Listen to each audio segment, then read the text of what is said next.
Hello, आप सब कैसे हो? ये मैं अपने गांव ककरोड़ा मायके में गई हूँ। वहाँ पर पूजा थी, तो वहाँ पे जो औरतें होती हैं वो आटा गूँथती है और रोटी बनाती है, वो उनका काम होता है। गांव में कोई भी पूजा हो या किसी की शादी हो, तो वो गांव का ऐसे नहीं जिसके घर में कार्य है उसका काम है, पूरे गांव का काम होता है। गांव में सबसे अच्छी चीज़ हमें ये लगती है वहाँ पे कि सब मिलजुल के काम करते हैं। जैसे अब रोटी है तो पूरा गांव की औरतें वहाँ रोटी बनाने आई है। कोई ये नहीं कहेगा कि क्या कहते उसके घर का काम है तो वही करेगा। जैसे दिल्ली में तो जिसके घर का काम है वही करता है ना। गांव में ये चीज़ मुझे सबसे अच्छी लगती है, तो मेरा भी मन कर रहा था आटा गूँधने का। तो मैंने सोचा मैं भी आटा गूँध लेती, लेकिन जब मैंने देखा तो उन्होंने इतना सारा आटा गूँधने के लिए दिया, और हमें तो इतना आटा गूँधने की आदत ही नहीं कि मैं हिल गई।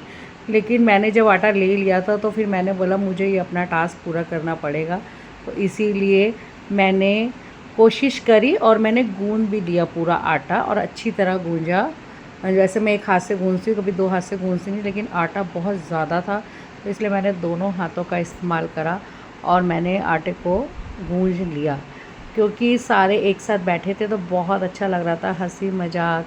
यहाँ पे कोई मेरी भाभी है, कोई चाची है, कोई दीदी है, कोई बुआ है, सब मेरे अपने यहाँ रिश्तेदार थे। बहुत मज़ा आ रहा था और ये भाभियाँ तो बिल्कुल फ्रेंड की तरह थी। और ये आटा निकालने के लिए देखो, ये है इतना बड़ा ये आटा निकालने के लिए, और इतना क्वांटिटी में आटा गूँथना पड़ता है भाई, मानना पड़ेगा इनको। जितना भी मैं तारीफ़ करूँ उत्तराखंड की औरतों की, जितनी भी मैं तारीफ़ करूँ पहाड़ी औरतों, उतनी कम है। इतनी मेहनती कि कुछ कहने की हद नहीं। आप ये देखो कितना आटा गूंदना, रोटी बनाना, घास काटना, जंगलों में जाना, गाय भैंसों को देखना, इवन पानी भी पीने का इतनी दूर से भर कर लेकर आना पंदीरे से। हम यहाँ पे अपनी फ्रिज की बोतलें भरने में रोते हैं, जो सीधा हमें यहाँ फ़िल्टर पे लगा के फ्रिज में रखनी होती है। वो बॉटल भरने में भी हमें इतना रोना आता है, लेकिन इनको देखो ये इतनी दूर से पानी लेकर आती हैं पीने के लिए। इतनी मेहनती होती हैं, कुछ कहने की हद नहीं। और मुझे बहुत अच्छा लगता है, देखो सब मिल के रोटी बना रहे हैं, कोई इधर बैठा था, कोई उधर बैठा था। मतलब गांव में जहाँ जिसको जैसे जगह मिली थी वो वहाँ बैठा था, और मुझे इतना अच्छा लग रहा था। और वाकई में मुझे बहुत अच्छा लगता है गांव में। ये चीज़ तो मुझे सबसे प्यारी लगती है, जो मिलकर आटा गूंजना, मिलकर रोटी बनाना। ये चीज़ तो मुझे बहुत ही बहुत ही बहुत ही अच्छी लगती है। इस पल के तो मैं इंतज़ार करती हूँ, जब भी मैं गांव में जाती हूँ तो मुझे अच्छा लगता है कि किसी की शादी हो या पूजा हो तो ये चीज़ मुझे देखने को मिले।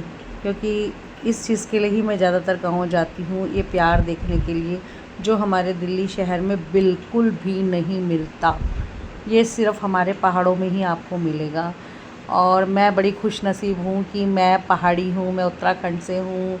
मेरी आब हवा इतनी अच्छी, वहाँ का इतना शुद्ध पानी, इतनी अच्छी हवा, जिसके लिए लोग तरसते हैं, दूर दूर जाते हैं, और वो मेरा गांव है। तो मुझे तो बहुत अच्छा लगता है, इस मामले में बहुत खुशनसीब हूँ। ये देखो मैं भी उनके साथ रोटी बना रही थी, मुझे बहुत अच्छा लग रहा था, और हम बैठ के गप्पे भी मार रहे थे, अपनी मन की बातें करते। कुछ लोग इधर रोटी बना रहे थे, कुछ लोग कहीं और रोटी बना रहे थे, जिनको जहाँ जगह थी, क्योंकि पूरे गाँव की रोटी बनानी थी, तो इसीलिए काफ़ी लोग इसमें, पूरे गांव की जो औरतें होती है रोटी बनाती है। और देखो इतना एंजॉय करती है, किसी के कोई थकान नहीं, कुछ नहीं। और रोटी बनाते समय हमें ठंडा पीने को मिला था, जो हमें इतना अच्छा लग रहा था कि हमें ऐसा लग रहा था हम कितनी मेहनत, मुझे तो ऐसा लग रहा था ख़ास करके कि आज मैंने बहुत काम किया, क्योंकि इतना आटा मैंने अपनी लाइफ में फ़र्स्ट टाइम गूंजा था, तो इसलिए मुझे बहुत अच्छा लग रहा था। ये मेरी चाची थी जिन्होंने मेरा बैग पकड़ा, और ये सब, ये देखो इनके दोनों हाथों पे चोट लगी है। ये इनकी बहू है, ये मेरी भाभी लगती लेकिन फ्रेंड की तरह थी। कुछ लोग यहाँ रोटी बना रहे थे, और मैं इन लोगों की वीडियो भी बना रही थी कि मैं इनको दिखाऊं अपने यूट्यूब चैनल के माध्यम से। देखो हमारे गांव के लोग कितने कितने कितने कितने मेहनती है। मैं जितनी भी तारीफ़ करूँ ना उतनी कम है। मतलब ये लगाओ कि मैं अपने गांव गई तो मुझे ये था कि मैं सबसे मिलूँ, सबके घर जाऊँ, लेकिन मैं नहीं जा पा रही थी। मेरे पैरों में बहुत दर्द हो गया था पहाड़ ऊपर चढ़ते नीचे। और ये लोग तो घास सर पे रख के ला रहे, लकड़ी सर पे रख के ला रहे, पानी का बर्तन सर पे रख के ला रहे हैं, घर का सामान है जो बाज़ार से लेकर आ रहे हैं। इनकी तो जितनी तारीफ़ की जाए उतनी कम है। इतने मेहनती, पहाड़ों में चढ़ना जहाँ मुश्किल है वहाँ ये अपने सर पे बोझा रख के लाते हैं। तो मैं तो बहुत खुश हूँ कि मैं उत्तराखंड